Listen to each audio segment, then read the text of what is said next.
Hai semua, Assalamualaikum. Welcome to my baking channel. Untuk kali ini saya akan kongsikan satu resipi drop cookies yang sangat famous, iaitu Blackout Chocolate Chips Cookies. Cookies dengan gabungan 4 jenis coklat ini rasanya bukan saja sedap, tapi teksturnya juga sangat rangup. Tanpa membuang masa, jom kita tengok cara-cara untuk membuatnya. Untuk mendapatkan rasa cookies yang premium, kita perlu gunakan mentega tulen. Di sini saya gunakan 250 gram mentega bergaram, masih dingin tapi sudah agak lembut.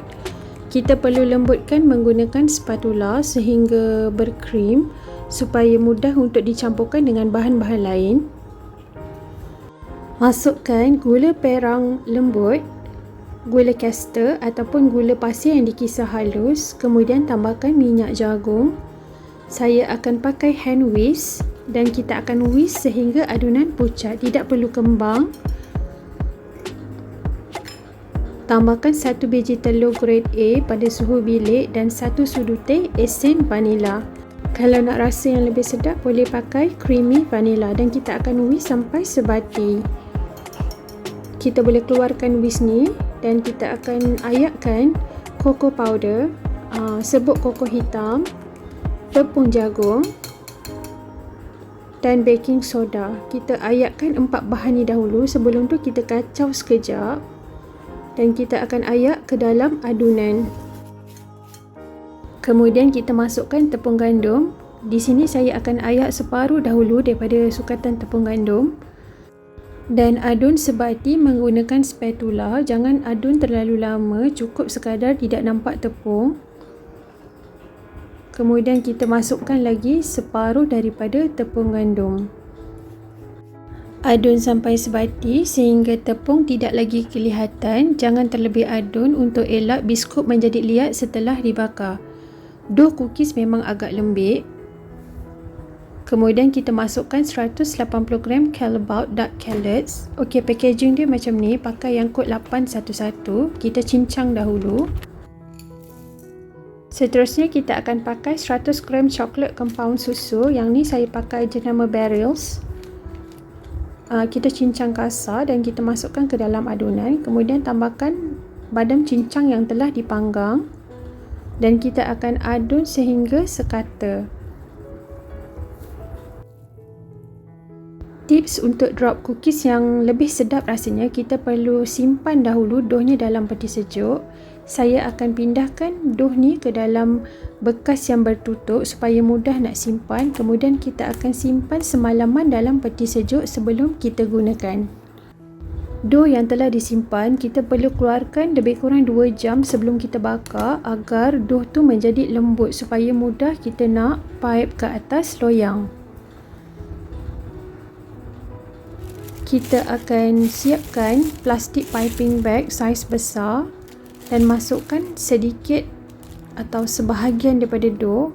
Agak-agak, jangan terlalu penuh supaya mudah nak buat piping. Siapkan loyang pembakar yang dialas dengan baking paper. Di sini saya letakkan macaron mat dekat bawah tu untuk guidance dia punya shape. Potong sedikit bahagian hujung piping bag dan pipe lah ikut saiz yang kita kehendaki. Saya cadangkan jangan pipe terlalu besar sebab biskut akan sedikit mengembang.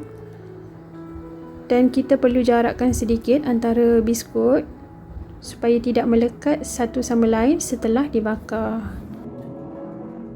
Setelah siap, bolehlah kita hiaskan dengan Maldon Sea Salt Flakes ni. Tekstur dia berkeping-keping macam ni.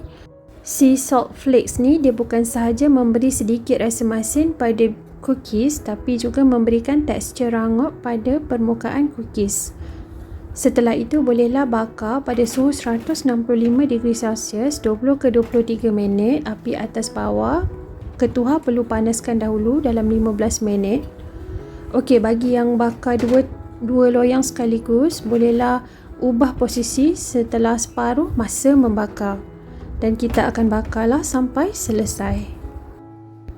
Cookies yang telah siap dibakar, kita perlu sejukkan sebentar dalam loyang kerana teksturnya agak lembut ketika masih panas. Okey, yang ni cookies ni masih panas. Kalau kita sentuh bahagian tengah dia memang masih lembut. Selepas itu, bolehlah kita sejukkan cookies sepenuhnya di atas redai. Setelah cookies sejuk, kita simpan cookies dalam bekas yang kedap udara. Di sini saya menggunakan bekas bersaiz 1 liter dan boleh muat anggaran 80 pieces cookies. Okey, inilah dia hasil blackout chocolate chip cookies yang kita dah buat tadi dengan gabungan 4 jenis coklat. Tekstur dia memang sangat rangup dan ringan. Rasanya tidak terlalu manis, dia ada macam pahit-pahit sikit.